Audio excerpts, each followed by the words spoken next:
Welcome to the sew along for the Millie, a thong panty from Madeline's book, Sew Lingerie.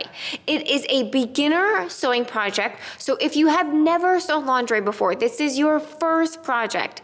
Both the Millie as well as the Barker panty are an excellent place to start. You can learn about stretch fabrics, get some experience sewing stretch fabrics, get experience sewing fold over elastics and other different types of elastics. With the Barker, it's picot.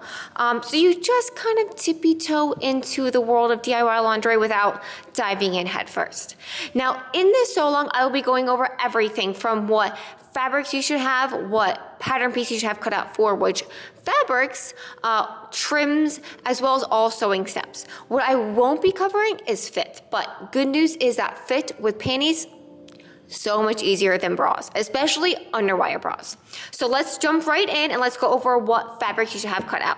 So for the front panty and the back panty, I have a layer of main fabric lined with a layer of stretch mesh. Just gotta call out that this is like the cutest main fabric. It is a lycra and then lined with a hot pink stretch mesh for the front panty and the back panty. For the side panels, I just use a layer of lace. The scalloped edge of the lace is on the diagonal, and that will be placed right there. And then I also have the cotton jersey gusset. The only trim that is needed for the Millie is fold over elastic, which can be 3/8 of an inch wide. It could also be 3/4 inch wide. I wouldn't go any wider. It will buckle when you go around the curves. But be sure to check out the elastic section in the book for more information on fold over elastic as well as other types of elastic. Let's start sewing the Millie panty. The first step is to place your lace panels on top of your front piece. The wrong side of the lace panels is facing the right side of the front panty, and you are gonna pin it in place, and you are gonna sew the lace panels down with a zigzag stitch. That is approximately 1/4 of an inch wide. And the key thing here is that you want to be going along the scalloped edges, not in a straight line. I am already there underneath the machine. I'm going to sew front to back at the side seams. Now, before I sew front to back at the side seams though, I'm going to flip this over and I'm going to place my gusset. Wrong side of gusset is facing the wrong side of the front panty. Lace panels are sewn down, side seams and gusset seams sewn. Let's take a peek at the small zigzag stitches. You can see how it is not in a straight line. It is curved along that scalloped edge. Okay, so the next step is to sew the peekaboo opening or the keyhole opening, whichever you want to call it. Now you can do this the first step. You can do this before sewing the side seams. Totally up to you. I just sewed the side seams first. So it was really an arbitrary decision. So the way that you sew the fold over elastic here is exactly the same method you're going to use to sew the fold over elastic along the waistline as well as the leg openings. So the only tricky part is getting it on the curve, and what really helps is pressing it with an iron on a synthetic setting, but using that steam to press it in place. And then when you press it in place, it is the act of cooling that actually sets the fabric. So make sure that when you press it in place, use your hands to kind of shape it into the right shape, but also let it cool. Let it chill there for a second before picking it up from your ironing mat or ironing board and moving on to the next step. So with fold over elastic, you were gonna start with the, one thing I also wanted to mention was that for the seam allowances, I didn't finish them.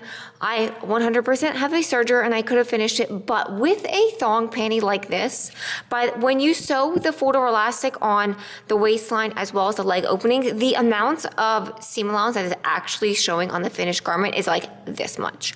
So really the overlock just adds bulk. It makes it bulky when you're sewing the fold over elastic. So it's work smarter, not harder. So even though it is finishing it, it's really, in my opinion, not worth it. So back to the keyhole opening. going to start with the wrong side face up. You are going to lay your photo elastic. Now let's just go over photo elastic really quickly. There is a section in the book that goes into it a little bit more. There is a fold over elastic. It's called fold over elastic because there's an indentation down the center. So it folds over. You want that indentation to be aligned with the to be aligned with the edge of the fabric. Usually, not always, there is a shiny side and a matte side. The shiny side is usually on the exterior of the garments when it's finished.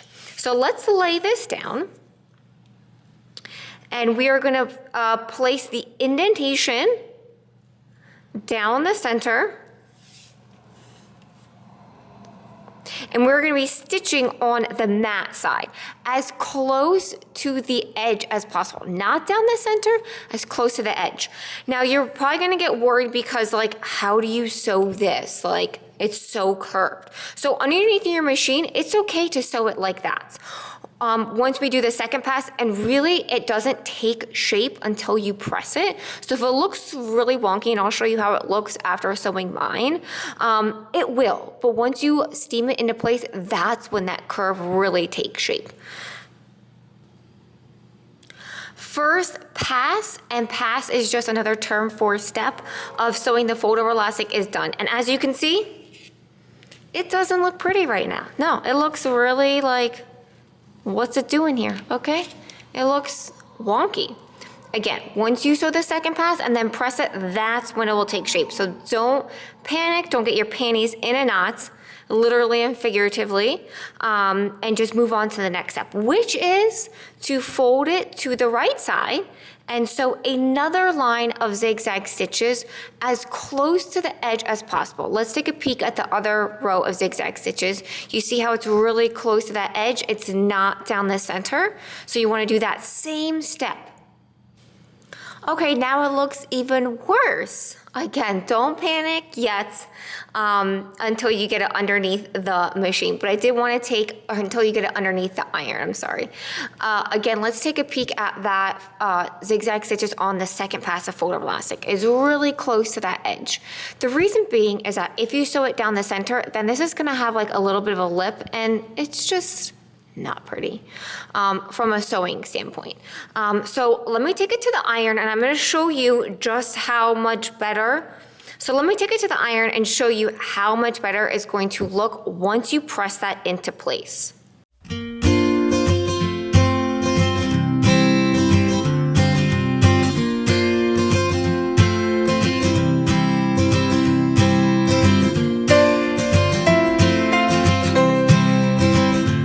See how much better that looks now that I pressed it in place and then pinned it, the top in place.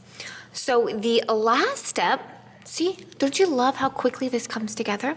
The last step is to sew fold over elastic along the waistline as well as the leg openings.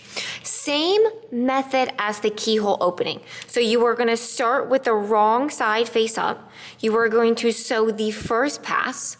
Then you are going to flip it to the right side and sew the second pass. First pass or step of sewing the fold over elastic is finished. Even though I showed you how to do on the keyhole opening, I want to show you the first pass on this step because there is a really awesome trick that honestly made such a difference with sewing fold over elastic. From like hating it to like, oh, this is like not so bad. And actually fold over elastic is my preferred elastic over picot elastic because of this trick. So like I told you before, you are going to overlap the fold over elastics and then you will turn it to the right side and sew the second pass. Now, as you can see, underneath it's kind of like peeking out and then it's fraying and then it's just like ugly. It's not pretty.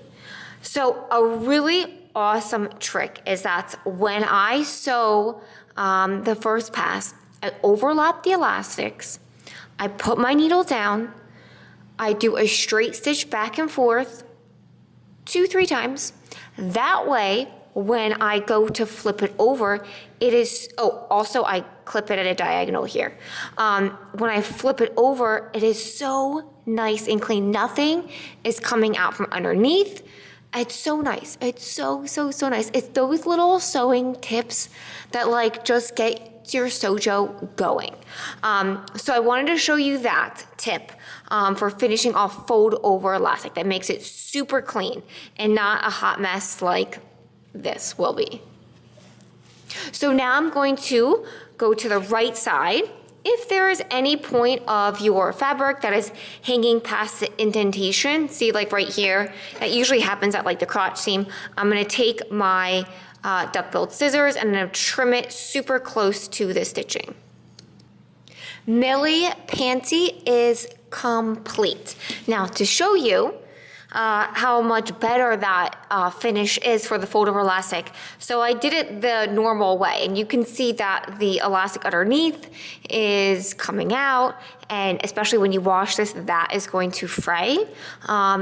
As you can see on the other finish, look how nice and neat that is. Nothing is peeking out underneath. It's really nice and clean. So that is the Millie Panty. What I love about the Millie Panty as well as the Barker Panty here is that for two reasons. Is that one, they are great intro projects. The biggest difference between these two is that one uses fold over elastic and one uses picot elastic. Fold over elastic and picot elastic are so much of lingerie sewing. So these two are excellent projects to get the hang of sewing two different types of elastics that is used in like 90% of lingerie sewing. Also, what I love about the Millie as well as the Barker is that it's a simple project and that on a weekend cut out like 4 or 5 panties and then every single night or for the next 5 nights or whenever, just spend 45 minutes sewing that elastic until it becomes muscle memory.